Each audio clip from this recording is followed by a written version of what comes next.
defeating these spirits. In defeat, they keep telling me this and telling me that. Got something for y'all. Matter of fact, I rebuke you in the name of Jesus. Yeah, I know he's undefeated. Y'all been coming at me. Now it's time, round 3. I plead the blood of the risen King over my mind, rebuking these lies. Cause I am loved, I am cared for, I am his, therefore I am free. Yeah, free indeed. Go to sleep with a pillow full of tears. Wake up with a mind that's full of fear. But I know you're here, and I brought me here. Believe in the lies of the enemy, not taking the time to intercede. But it all ends right here, right now. I declare that there will be freedom in this house. I plead.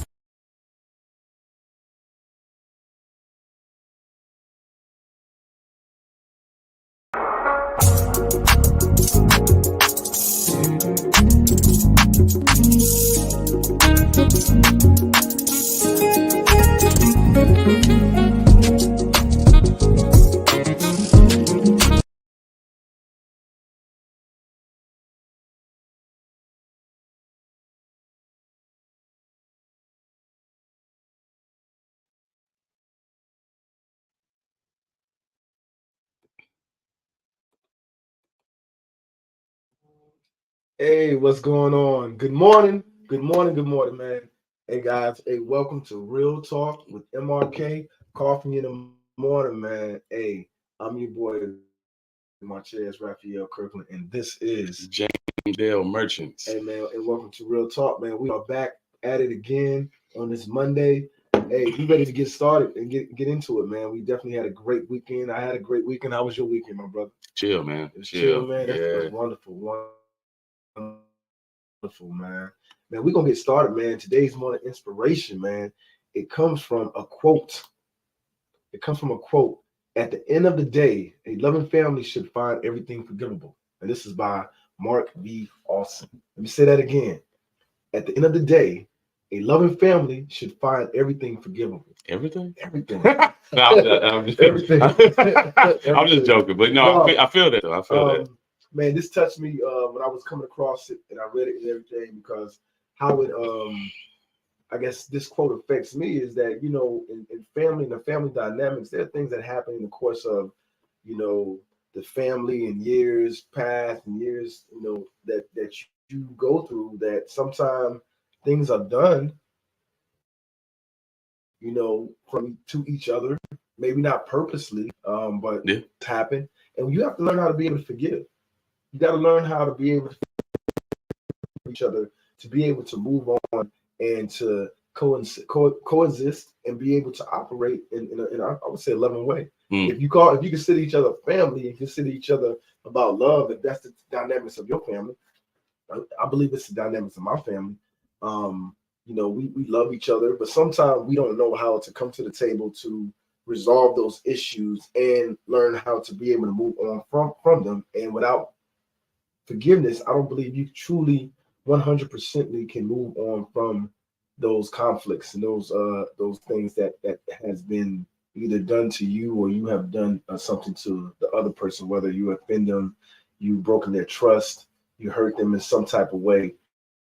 And we have to be able to get, and I say have to because I think forgiveness is the foundation of peace and happiness.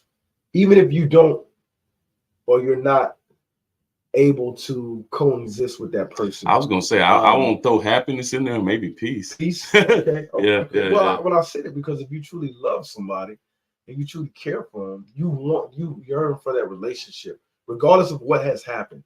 And even if you can't get back to that table, get back to that place, you are forever going to be kind of, it's a piece that's taken from you. I agree. And so with that, I mean, a lot of times we hold our our principles and expectations over individuals that, you know, sometimes they don't even know why, you know, you cannot meet them halfway or be able to forgive them, because we carry what we perceive to be our core value system of what things should be and how things should be and how people should treat us. And sometimes they don't understand it, because we all we're different. We all have different mindsets and things, how we see things and how we see life, and we may not see the same things. You hold something that is important to you, I may not see that, and you know, we have to realize that. I know within my relationships with my family, of course, things have been done coming up, childhood with my parents, mom, dad, brothers, relatives, and sometimes we it goes unspoken. We don't really talk about it. We get past it, meaning there's. Now you see why I say happiness might not come. That's because true forgiveness haven't been there. Is it that, or just saying reconcile? That too. That too. And I know you talked about earlier. You talked about far as you can forgive but not reconcile. But I believe, you know, the truth, if you have forgiven somebody, right? Because you have to forgive in your marriage, right? There's things when they're married, right? And that's the thing. That's a different dynamic, though, bro. We talk about family, though. We talk about family, we talk about wives, spouse. We talk about whatever, auntie, cousins, and all that stuff. We talk about everything, but we target just say wife. We target children. It's almost like, are we tied to the relationship aspect, the position that they have as far as a family member? So now I have to forgive you because you're my wife. So in that regard, yeah, because there's a big difference between my relationship with my wife, which comes first, and then my relationship with my father and my mother and my brother and my sister and brother-in-law, sister-in-law, and ex-wife. It's levels. It's levels. So what you're saying, depending on the level of the relationship, is whether I guess how quickly I forgive you, or if I forgive you, and if I do forgive you, as far as how do we coexist in the relationship now? Well, yeah, I can say some of that, and what I mean by some of that is that they're just different dynamics. Life dynamic is totally different. It's totally different from the family relationship, the mother, even the children. Father. Yeah. But when I say that, I'm talking about, so your family is your wife, your children. That's the number one. That's the initiative. So that dynamics with that, yeah, that's your immediate family. So those dynamics are gonna be, well, they should be totally different than with your mother and your father and your brother and your sister, and you know, however else we're gonna go down the line. That's all I'm trying to get at. So when we go to scriptural in the Bible, I know it talks about honor thy father, thy mother, right? And then it also says with, you know, when a man finds a good thing, virtuous thing, a good wife, he should marry his virtuous woman, and he should leave and cleave to her. Right? Absolutely. So do we leave behind thy honor, and respecting of the parent and everything? Is that different from being able to forgive? Like, I think that I know there's a big difference between honoring your mother, and you can honor your mom and you can honor your father, and you still may not you may not have forgiven them. And you know, we talked about that. I've done it. You know, me and my father had a real bad, you know, we talked about that before, real bad riff for about 6 years, but to the people around me, I never badmouthed him, because I mean, he's still my father at the end of the day. I honor him. Because you was honoring him. Yeah, I want to honor him in that manner, to where I'm not going to speak ill of him to other people. But at the same time, it didn't mean that me and him, man to man, still didn't have things to work on. Yeah. Okay. And then when it comes to that dynamic, all my energy still had to go. I still got a family to take care of. So that relationship, it had to, that forgiveness, it took place. It was a process. It's a process. Time. It took time, and the priority even on that relationship was like, okay, it's important, but I still got to focus my energies over here. And I can't all my energy can't go to this one place, but it's not saying that it's not important. Let me ask you this though, and we're talking about forgiveness and family, right? What happens when you don't forgive? And you probably kind of maybe know what happens when I ask a question I'm about to ask is you're taking your time and however long it takes for you to get to that process of being able to forgive that family member, that loved one, because just because you don't forgive them don't mean that you don't love them. Right. And something happens to them. Yeah. So what if your father, something, had happened to him, whether he may have passed or something? How would that made you feel? I think that, well, like anybody, it'd have been like, dang, like, man, we never got back to where we were supposed to. And truthfully, I'm thankful that we did in the amount of time. But here's the thing.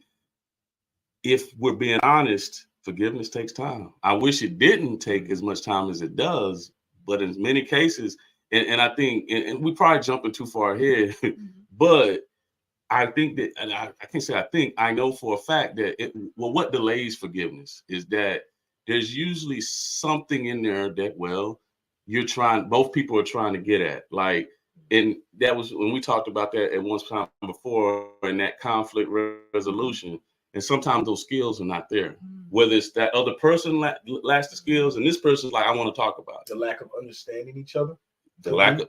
I think that's a big part of it. Because honestly, I know I can only speak to my own processes, because I try not, as much as I would love to say, there's a straight line between A and B, it's usually not. And in that process, that was the biggest thing that hindered, that we got to a point where, I won't even say hindered, how we got to that forgiveness point is I just finally had to understand, I had to gain understanding, I'll say that. And that took a while. I had to sort through my own emotions, what I was feeling, why I was feeling it. And then really at a certain point of time, it clicked in and it made me think like, you know what, we spent a lot of time trying to resolve something that I had to understand his generation, he's not even equipped to resolve, to deal with this. Maybe you guys truthfully didn't spend time on resolving it. You spent time on being in your feelings about where you stood on it. And it was like, he don't understand me and he don't understand me, or he don't see what I'm trying to say. So therefore it was y'all was stagnant. It was a stare off. That's exactly what it was. Okay. No, that's exactly what it was. We come to a point where it was just like, it's pride. It is. Man is a prideful man can sometimes make foolish choices. Yeah, I agree. Yeah, we all do that. We do. And that was one of the things where it was just like, it got to a point where I realized like, I'm not going to be able to change him. He wasn't going to be able to change me. But what's important in the equation? Well, we got to the relationship part of it. Relating to and truth is that these synonyms and acronyms and relationship means relating to one another. How can you relate to one another in a way that you understand each other to be able to have a strong, loving, or just a relationship that is mature, understanding where each other's at? So that's how I look at it. How do relating to one another? We got to be able to understand each other and not always understand that we will not agree with each other. How we do things, the choices that you make, and just to tie in as far as with family, a lot of times, especially even in an immediate circle, and then on the outside, because your parents do become outside that immediate family when you leave and marry and have your own kids and everything. And sometimes parents can be like, well, that's not how I raised you, or and they have their strong principles, strong values on what they believe in, and not realizing that you have experienced your own life, adversity, your ups and downs. You may view things differently from what they view. And sometimes that can get in the way of being able to get to the table of forgiveness. Same thing with kids and parents. As they're growing up, young adults. So, I have young adults, and this generation is is different. They are. I'm gonna say this, and this is just truth, and it's being real. That I think this generation lacks the honor. That's just as far as what I believe. In every household and every people are different from where I stand. It's what I see. They are so self-indulged about how they feel and where they stand, and that they forget. So therefore, if I have a view on something and I'm steadfast with my view, and they have a view on theirs, because I'm gonna say it, I think sometimes it comes from more of a selfish place, that they don't even want to meet you at the table, meet you halfway, to even hear you out, or even forgive themselves. Being able to forgive, it takes a lot for that person that is forgiven. I would say that. Being able to accept the apology, or accept to forgive that person, that is a hard thing to do too. I've been on both spectrums, both ends of the table. And sometimes you can be prideful, your heart can be hardened, and not wanting to accept that person's, I guess, gesture to meet you at the table, and so you can be able to be open to forgiveness. I think a lot of times, a lot of people, even in families, they're so struck on their principles, they're so struck on what they feel is right, or how they feel that they was wrong, that they won't even open up their minds to in the heart to be able to want to forgive. I mean, I feel you. I think you're right, but I feel like we got to unpack that a little bit, man. How do you unpack that? So, like, we talking about forgiveness, which again, obviously, I sit on that. Like, right. I told you earlier, I struggle with it too. Don't believe me. I believe on that. I know that you have to have that, because I do it in my own house every day.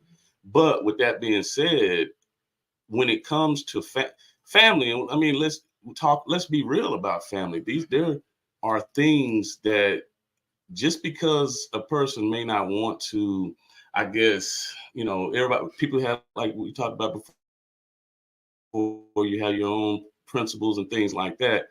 Not all the time, it doesn't mean that those things are wrong. It just means that, like, hey, because how often do we sit down? We're talking family now. And I ain't talking about wife, children. We're talking about the dynamics of, your mother, father, brothers, sisters, all those different dynamics. And that's why I say, let's unpack this just a little bit. Because how many times often do we sit around and there are things that happened over the years, and they just should be talked about. But the rug, but they're not. They stuck underneath the rug. And that's why I say that's what makes it's easy. I think it is. I think you're right. I think it is, but I think it's also easy for important things that matter to get swept under the rug. And then we just gloss past those things. And that's what makes the forgiveness process so hard. Because it don't always mean to that person that is looking for maybe the apology, or the person that is looking for that person to forgive them.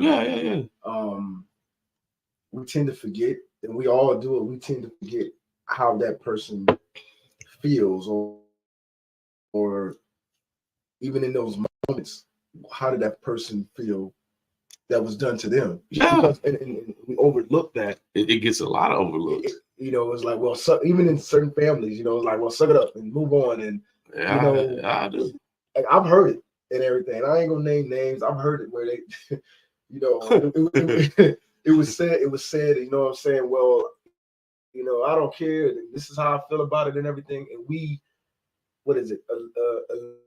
eliminate, or we forget about the other person on how they feel, the emotions that they go through, and the pride comes in that you don't want to accept that you actually wronged this person, and you have hurt this person. Yeah. Because you're so prideful of like how, that's not, you don't want people either to know that that's who you are, meaning, or not who you are, but what you have done. Because we do things, everybody makes mistakes, right? In moments of emotion and conflict.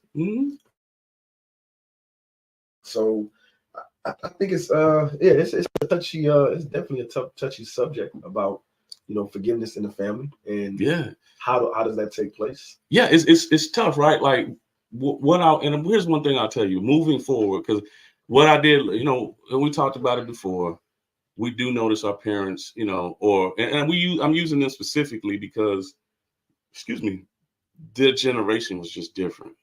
And they grew up in a generation of, if it don't kill you, it make you stronger.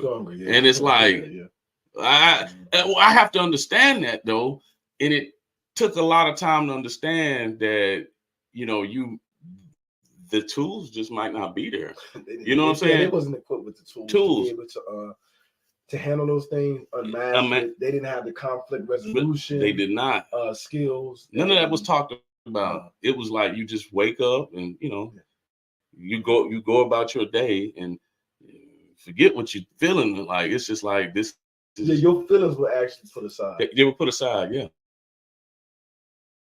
And I ain't gonna lie, I actually adopted those things. They raised me, and the truth of the matter, they forget that too. You don't remember, like they forget. Well, maybe they don't forget. Maybe they just don't want to. They don't want to address it. They don't want to talk about it. Yeah. It's old. Look at you now. You turned out. You're doing good for yourself now. Well, yeah, I am, but right. But that's why I bring it up, man. Because again, forgiveness is important.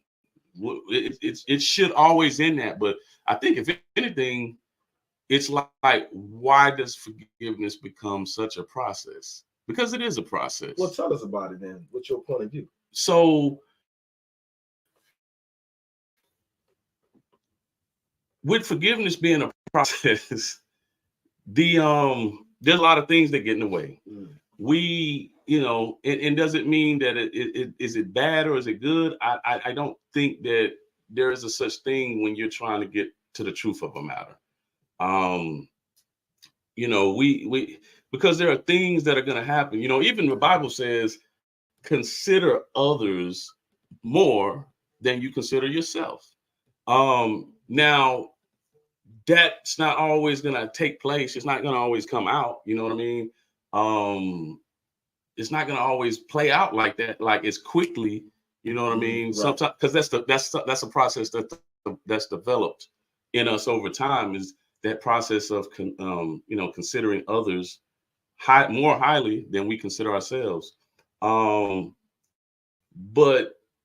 there does come the forgiveness process. Communication is a big key. And there are things that, we see it all the time, man, like kids running around here with, behavioral health issues and things like that. And they came up through traumatic upbringings. And it's like, well, they don't know how to process that. You know what I mean? And I'm using probably a very extreme example on that. But at the end of the day, I'll definitely just say with communicate, like the communication skills should be developed. I mean, especially, and then it's kind of like when you get to a certain point, man, if you have to have, that's where understanding will come into play, because this person may not give you that apology. They may not even have those skills to do that. So at a certain point, because now it's consuming you. And and that's where it becomes unhealthy. And then you really have to let go, because it's just become a burden on yourself. So because I hate using cliches, but they do say it all. It's said all the time. You know what I'm saying? Then it's the other person. So I think but at the same time, having the right discernment, knowing how to communicate with each other and try and break down those things, and we talk about this all the time. it's a very critical breakdown. How are we going to help the generation moving forward if we're not exercising this at some point? I've came to the point, like, you know, we talked the other day, you know, the older you get, you know, we watch our parents change and they get softer and they start realizing all these different, you know, their position as parents, they start lowering that position because they recognize their mortality. And their mortality comes into play, and that really just clicks in. Now they start realizing maybe it didn't matter that I'm their daddy. Maybe I can say, hey, man, I was wrong about that, because they start recognizing that, man, this life ain't promised to me. Absolutely. And so now, you know, but I feel like we could get to that point, you know, maybe we could get to that point quicker. At an early stage? At an early stage, you know, if the communication was there, and even the understanding that our own mortalities, that we understand that a lot earlier than we get to 70 or 80. You know what I'm saying? Because truth is, like, we all have an expiration date, and but we don't live like that. And I'm guilty of that. Like, you know, we walk around this earth and, you know, we just have all these things in the front of our mind that lead the way we live, the way we operate, and how we interact with people. But if it was the other way around, and I'm recognizing that tomorrow's not promised to me, then maybe it would help shape, because that's really what came down to it in a sticky situation that I was in, is that me and my father spent so many times dancing around the same fight. At a certain point, it just stopped even mattering who's right and who's wrong. For real. And what was crazy is, now that everything is over, yeah, it's almost, I mean, it's like we knew what we were fighting for, but like, it's like he's losing a son and I'm losing a father. So it's like we had to drop that. It took 6 years to get to that point. God, thank you that you didn't let neither one of us go in that space of time. I'm really thankful for that. But it didn't mean, because you asked me, how would I feel? When I look back, I felt a little ignorant, because I would have felt crazy. I would have felt crazy if I had to let my dad pass over something like that. So now what's funny is that now that all this is over, you know, I told you my dad called me the other day. He's telling me some stuff, and I just said, I won't put it all out there, but it was stuff I just told him. I was like, you know, that would have been nice to hear like 20 years ago, but I mean, I will take I'm seriously gonna take what you're telling me now, because it's better late that I hear this from you now than you just keep it. Because he said, you know, I was thinking about this all week last week.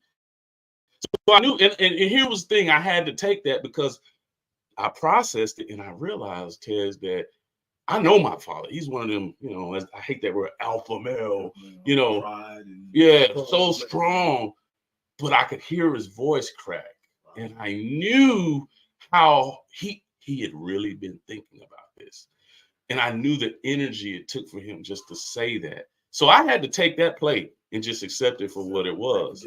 Like we're gonna go ahead and I'm gonna take this now, because if you know, part of me wanted to be a smart aleck and just be like now, like I'm 43 years old, but let me accept this now, and we can just move forward, you know. And I think it's gonna build the space for some better things moving ahead. But I have to be, but what it's teaching me now, and this is again, hey, point of view is that, you know, live your life as if you do have an end. Because like the Bible itself says that every man should consider his days as numbered. It says that. Why? It also goes down and says in Proverbs, hey, listen, every man is like a vapor. Like it says, Lord, a man is like the flowers of the field. The wind blows across. So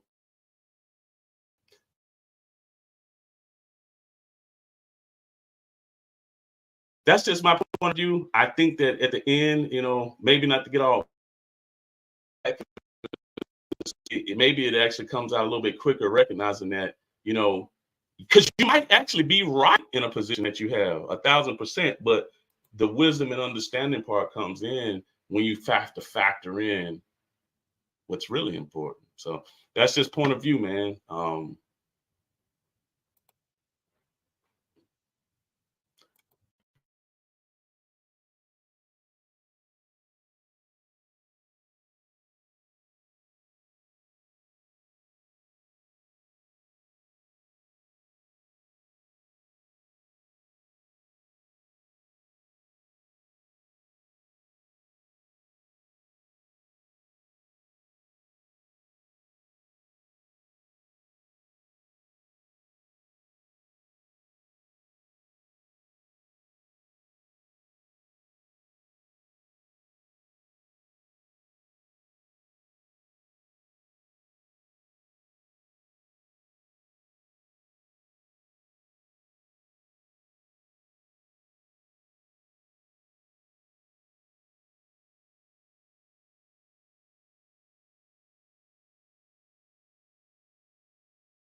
right, man. We are back. We are back, man. Hey, let's thank James, man. Great point of view, man. Great point of view, man. Hey,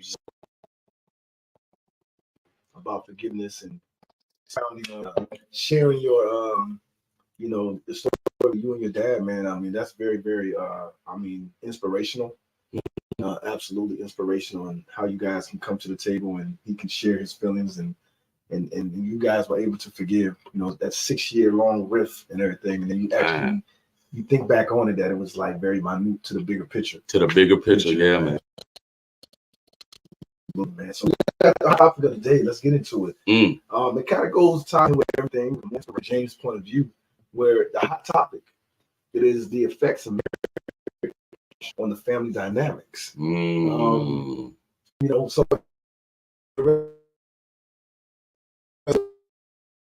I've been married.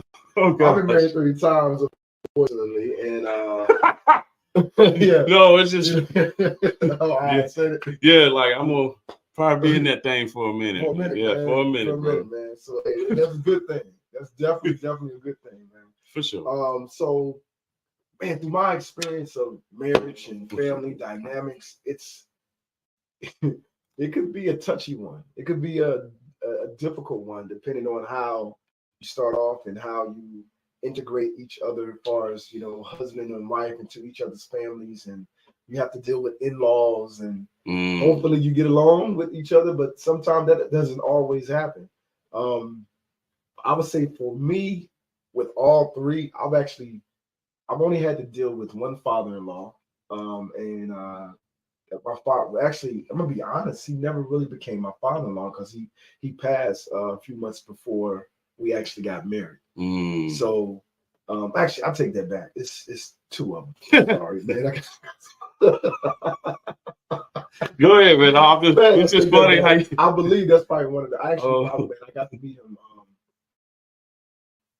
in Egypt with along with my mother-in-law at the time. And when I was stationed in Egypt, that was a great thing. I actually liked him, but he had passed through some medical complications and illnesses, unfortunately.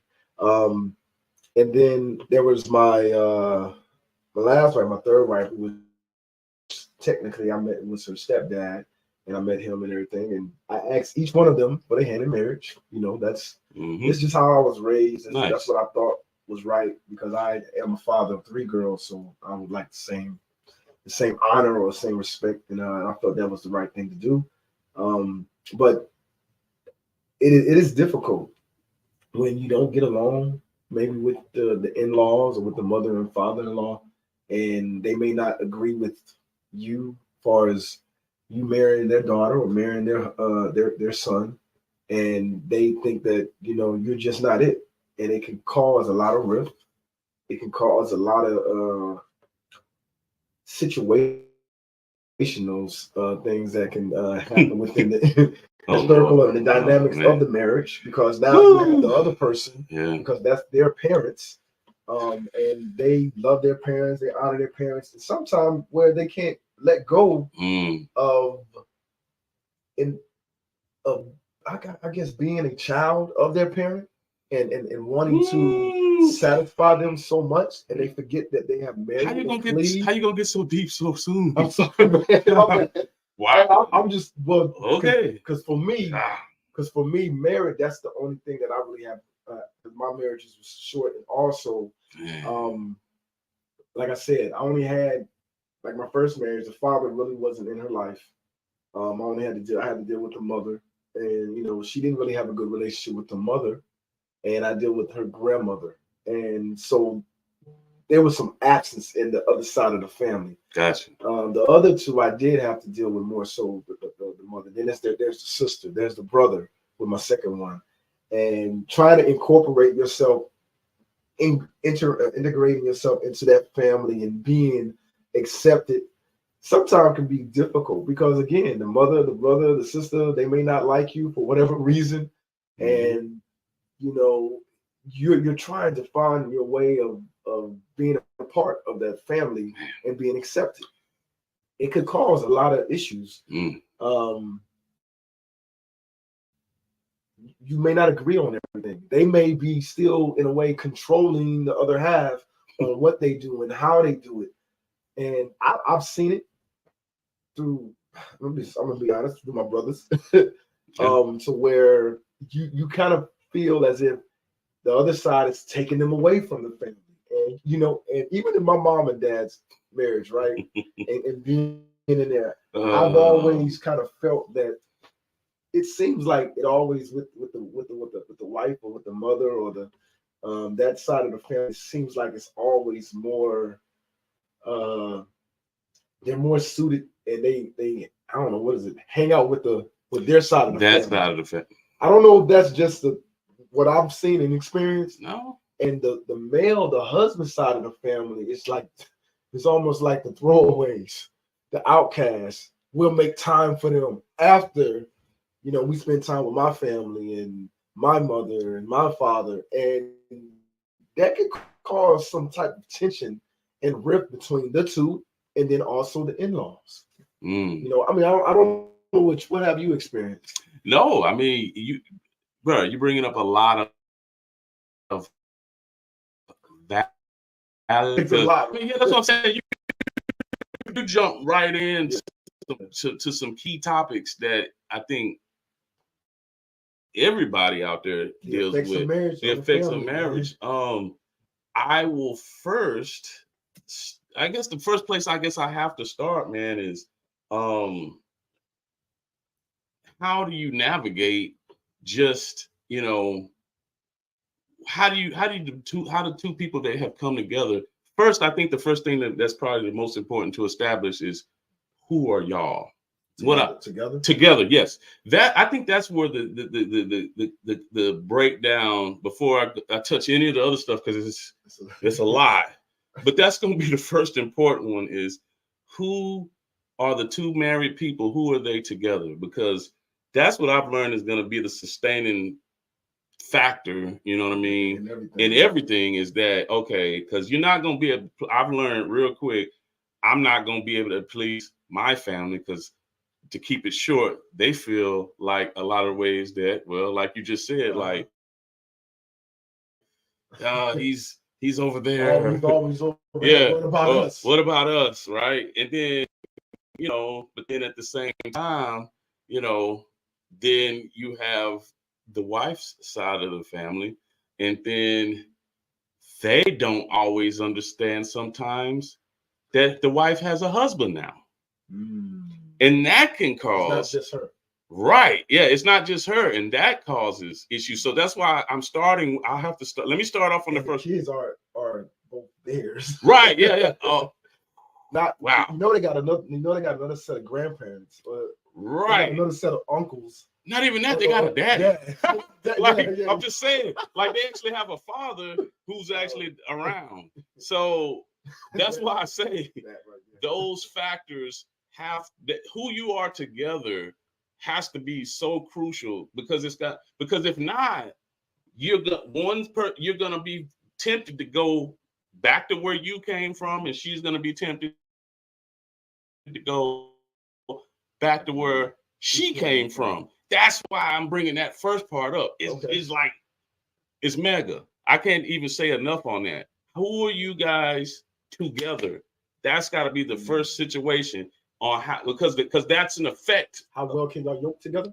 Yeah, how well can you yoke together? Evenly. Because here's the thing, biblically, yeah, we bring that word up a lot in this show.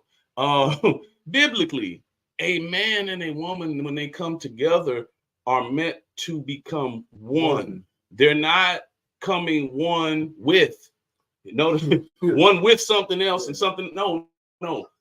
I hate when they be like, when you're marrying a family. Oh, that's the devil is a liar. No, I'm not marrying. I'm not marrying y'all. Little cousin Kiki and Uncle Boots. I'm not marrying all y'all. Like no, that's not what's happening.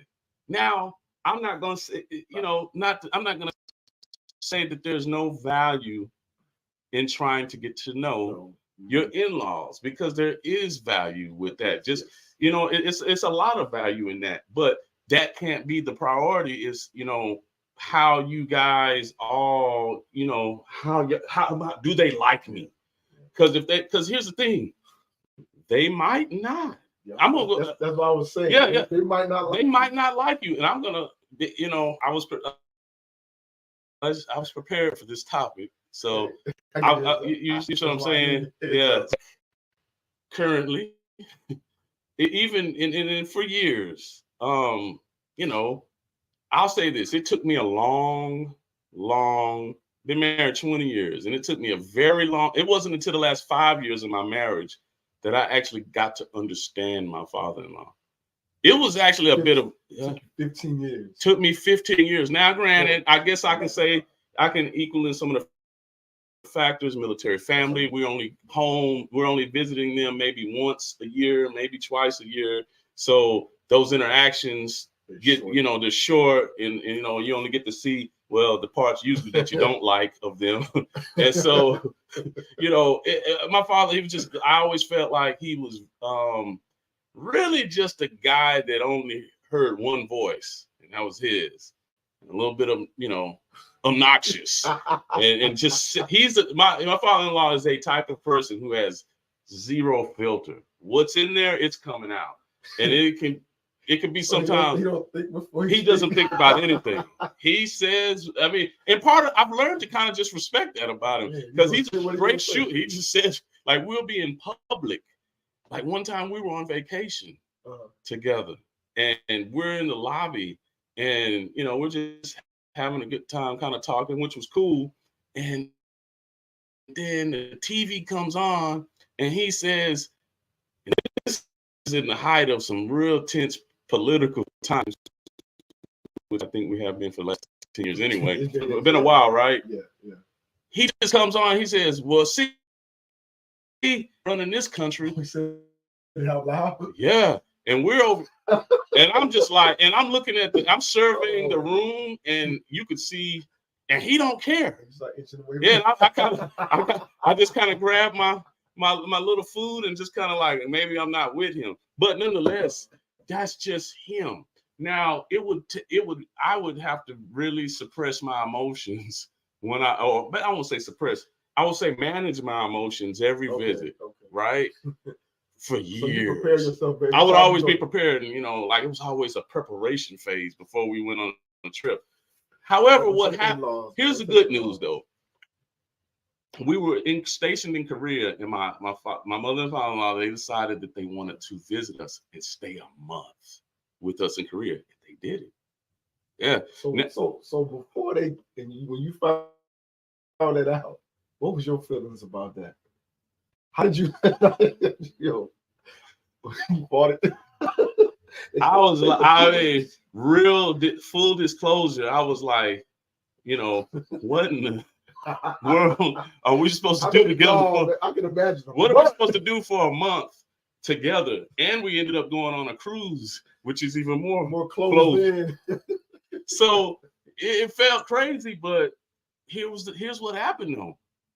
And maybe people know how to act when they're not under their own roof too. I think that plays a little bit of that helped a lot. It's like I think he even crazy as he is, he's like, I'm not at my house, so I better behave. So I don't know, maybe. But we got to talking, and he just started talking about life. He said stuff that he won't. Something he never said. That he probably said to no, not even that he might should probably be saying to my wife, but he said it to me, and I'm just like, he's telling me, telling me how much he loves me, and I'm like. And I'm thinking like, I know you was like, I'm like, are you finna die? Did y'all come over here for the final ticket? Like, right? This makes sense. A whole month. That's like, y'all are dying. But that wasn't the case. So what I'm getting to is that over those last 15 years, I was able to gain understanding because I recognized that it just clicked. It was like, I recognized that the loudmouth, the obnoxious guy, that just irritated me. And I'm just only saying that to be honest. Like he's exactly, I always even knew then he'd give the shirt off his back to help us. But hey, you could like care for some love, right? But they still irritate. But yeah, it still doesn't mean they're gonna like not irritate you. So all that irritation that I bore, what I started realizing is like this guy actually considers me a part of the family. He actually thinks highly of me. So 15 years. Right? 15 years. You was thinking like, he probably don't really like me. Well, I never thought that he didn't like me. I just felt like I was just around. Okay. Yeah, like I didn't really fit because it's just always like just he's the center of attention at everything. And so finally, hearing this retrospective guy, I'm like, oh wow. He always so then it got to the point. Does he still irritate me sometimes? Yeah, but you tolerate it. I'm able to deal with it a lot better because I'm like, with all this trash that he talks, he actually loves me. So now that balanced out things. You know what I'm saying? You know what it sounds like? What? Your parents, your father. I'm sorry. No, I mean, it's true. Hey, let's be honest. I'm probably irritate my kids too, but I know they love me. Like I love my parents. But there's some things you be like, right? That's what I'm saying. It's similar, but at the same time, it's different because you wasn't born to these people, so I don't have all the background information. You know what I mean? Like my brother-in-law, he has a real, I don't want to say like advantage, but. And he's because are they closer? Well, it's the situation is they have their issues. Okay, so but him and my father-in-law and my brother-in-law. But the thing is that my brother-in-law, he married into the family at high school level. So he's known the family since he's been there for a long time. He's been there forever. So he literally is family, you know what I mean? Versus me, I came along, it's different. Right. So that's what I'm saying. But these dynamics, they do shape your family because here's how it affects it. Because I'm always having to watch my mouth. Why? Because my kids are watching how I interact with their grandpa. You know what I mean? So there is an effect there. And likewise, my wife, she's, they're watching her. Like, how does she deal with with Papa and JV and all this stuff? And the thing is that it's hard because family is just family, and they will sometimes here's what I'll say. I've said this on the show before. Right. It's a saying that I always got. Familiarity breeds contempt. When people are familiar with you, with your family's very familiar with you, they can be very contentful. They can create contention just because they know your ins and outs. Right. They know what makes you tick. They know of what you were. What they've seen. Man, you jumped ahead, but and that's what it is. But they don't know the life. Even though we talk and you see each other spend time in small pockets, but you don't know who I actually have came to be. And then that's a whole nother thing. Yeah. But just to stay right, to hover here for a second, they play off things that they know of you. I'll say it like that. Sure. From how you brought up, and they still know that these things are you still probably get to you or whatever. And then, but to shift, that's another big problem, is that family does many times they just want to see you for 15-year-old you, 18-year-old you, maybe even 20-year-old you, and it was just they never processed the growth, the change. It was just like, we still see you here, and that's the cause of a lot of contentions and grudges in families today. Oh, wow. Is that they don't, there's a failure, because here's the thing, especially for men have a natural, especially a son has this natural thing where he may fight with his father because he want, like, it's like, you're not seeing me, but at the same time, he wants you to see him. He wants the father to see him of who he is becoming and where he is going. Yes. And guess what? I am no longer this little the cub that's on your hip. Right. I am becoming a man. Yeah.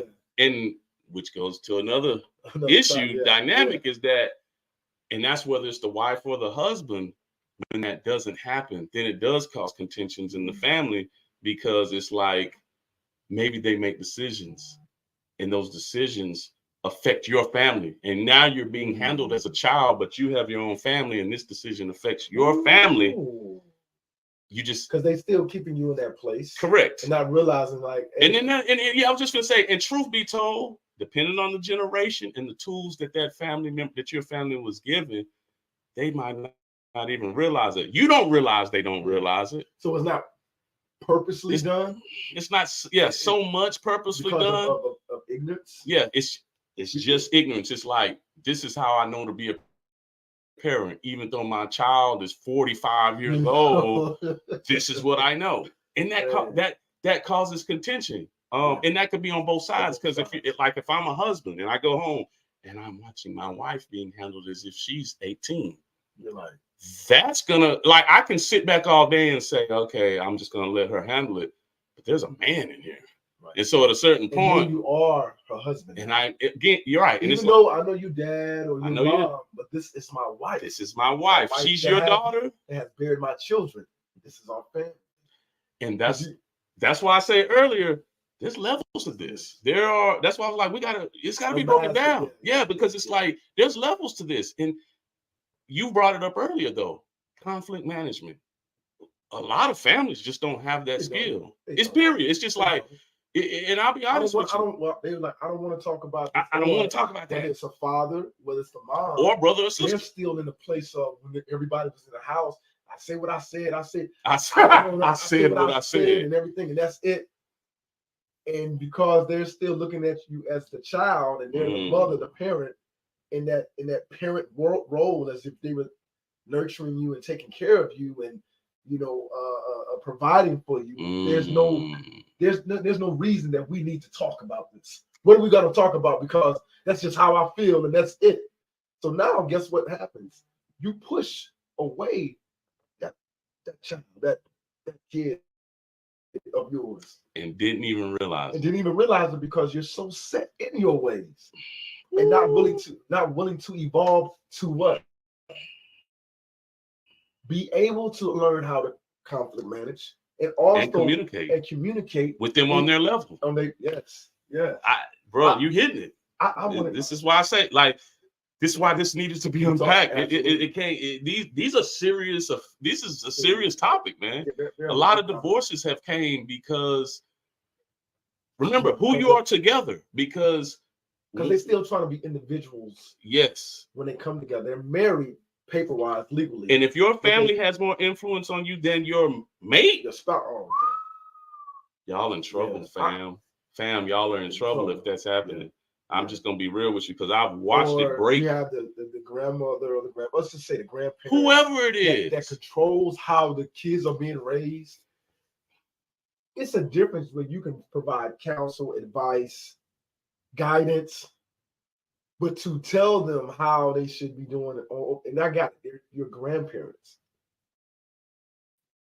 or your uncle or your auntie. You're not in a household, and that's on those two individuals in that marriage that have created that family to how they raise and parent and nurture and guide those children. And when outside of that house start to have influence, like you said, then that's when the turmoil is going to come, because both individuals are being pulled one way, whether it's the mother that's listening to their parents or the father listening to their parents, and they feel like they have that much control. A lot of people don't realize that unless they're living inside the house and they're both having a part of raising those children, then they have to realize, get to a point of it's just them two. They got to meet each other and come to how they're going to parent, how they're going to be able to guide their children and leave everybody else out. Man. And it can't, those outside factors. Yes. And that's why I say I will always, but it always has to end in love. These also are part of the delays to forgiveness, because it's like some of this stuff it doesn't mean it's not important.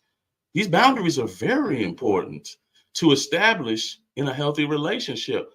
It is unfortunate though that one won't move from a position and it does. And I'm gonna go ahead and jump outside of the normal narrative. Sometimes, but we talk about this. Conflict's not always bad. Conflict is not always bad. How do you get to know somebody? I don't. You learn people best when you're at conflict with them. Like a matter of fact, with everything that we just talked about, God knows I still hate that took so long. But look what the conflict brought. A deeper value, because we spent so much time apart that now when we came back together, it's like I actually value you now. So conflict's not always bad. Turmoil is the problem. You already hit it. Turmoil is the problem. Yeah. Bingo. Turmoil is it's just chaotic. It's just chaos, man. It's everywhere. It's harmful. It's very conflict. Harmful. That's why they call it. That's why there's a such thing as conflict resolution. In conflict, then how can we resolve what we are in conflict about? Yeah. Right. And I'm actually thinking about getting some material on it. I'm serious. Even at 40, I feel like I can always learn. And there's always going to be a conflict. Always. Because conflict is it's just inevitable. Or you just don't see eye to eye with one another. Like, so how can we manage this to bring each other to the middle of the bridge and meet each other halfway to better understand, so we can be able to continue further on, move in a direction together. It's okay. And some people, I know you said it earlier, who was recording within the Black community, we don't know how to have conflict in a good way. No, conflict always ends in departure. Departure or physical physical contact. Yeah, I mean, in every aspect of the nation, in families, it happens. Because we don't agree on this, now we are not for each other, or we can't coexist. It's not true. It's not true. I wanted to harp on tag on when you was talking about how you had to be careful how you treated your in-laws because you knew your kids were watching, or based off on how you interact with your in-laws, it's probably how your kids will follow behind you. And that's very important. I have seen it in other marriages that are pretty close to me, that whether it's the father or it's the mother,